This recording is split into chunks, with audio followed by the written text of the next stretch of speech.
విగ్రహ ఏర్పాటుకు సంబంధించి వినతి పత్రం టీటీడీ యాజమాన్యానికి ప్రభుత్వానికి సమర్పిస్తాము. దాన్ని ఆమోదించాల్సిన బాధ్యత ముఖ్యమంత్రి చంద్రబాబు నాయుడు గారికి ఉంది. వెంకటేశ్వర స్వామి భక్తుడిగా మీరు స్వామి వారిచ్చిన వరాన్ని దాన్ని ప్రతిపాదించాల్సిన దానికి ఆమోదించాల్సిన బాధ్యత ముఖ్యమంత్రి గారికి ఉంది. కాబట్టి ఈరోజు ఈ కార్యక్రమానికి మనందరం కూడా ఆంధ్రప్రదేశ్ రాష్ట్ర ముఖ్యమంత్రి చంద్రబాబు నాయుడు గారిని ముఖ్య అతిథిగా ఆహ్వానిస్తాము.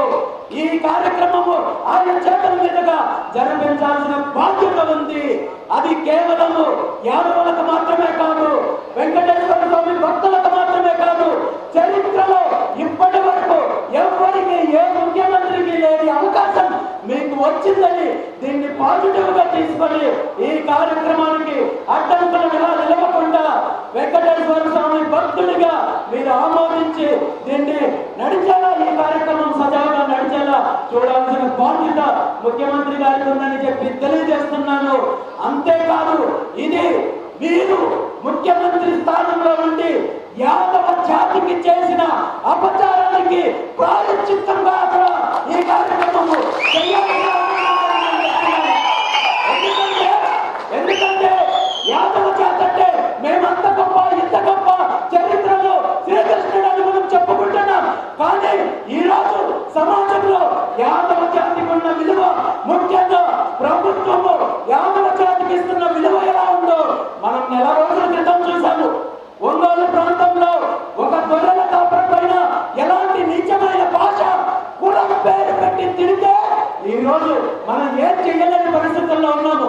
దీన్ని ఖండించి ఎవరైతే తప్పు చేస్తారో వాళ్ళ పైన కఠిన చర్యలు తీసుకోవాల్సిన ప్రభుత్వం ముఖ్యమంత్రి చంద్రబాబు నాయుడు గారు మేడమేసాలు లెక్కిస్తూ బాధితుల పైన కేసులు పెట్టి జాతిని అణిచివేసే కార్యక్రమం చేస్తుంటే మనం ఇంకెన్ని రోజులు వీళ్ళ బానిసత్వంలో బ్రతకాలి, ఎప్పుడు మనం తిరుగుబాటు చేయాలి అనేది మనం ఆలోచించుకోవాలి. దానికి మన చరిత్రలో తిరగరాయడానికి మొట్టమొదటి ఘట్టంగా తిరుమలలో సర్వయ్య యాదవ్ గారి విగ్రహాన్ని ఏర్పాటుకి మనం నడుము బిగించి అడుగులు ముందుకు వేద్దాం. ఎవరు దీనికి సహకరిస్తే సన్మానాలు చేస్తాం, అడ్డుకుంటే తొక్కకుంటే పోతాం.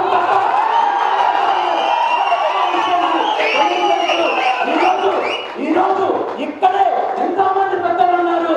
దీనికి సంబంధించిన కార్యక్రమానికి సంబంధించిన ముహూర్తము తేదీ నిర్ణయించి ఇప్పుడే ప్రకటించి ఆ కార్యక్రమానికి సంబంధించిన సమాయత్తంతో ముందుకు వెళ్లాల్సిన బాధ్యత మనందరికీ ఉందని చెప్పి దీనిపైన చర్చించాల్సిన అవసరం ఉందని చెప్పి ఈ సందర్భంగా తెలియజేస్తూ ఈరోజు ఈ కార్యక్రమానికి నన్ను ఆహ్వానించిన పెద్దలకు, ముఖ్యంగా యువత, ఈ కార్యక్రమాన్ని ఛాలెంజ్ గా తీసుకొని ఎక్కడో ఒక చోట మనకు అణిచివేతకు గురైన దీన్ని కానీ లేదంటే చరిత్రను కానీ తిరిగి ముందుకు తీసుకురావాల్సిన అవసరం ఉందని చెప్పి ఎంతో కృషి చేసి ముందుకు వస్తున్న యువతకు, ఈ కార్యక్రమం చేస్తున్న ప్రతి ఒక్కరికి కూడా ధన్యవాదాలు తెలియజేస్తూ, ఈ కార్యక్రమానికి హాజరైన పెద్దలకు అందరికీ కూడా ముఖ్యంగా ధన్యవాదాలు తెలియజేస్తూ సెలవు తీసుకుంటున్నాను. Thank you.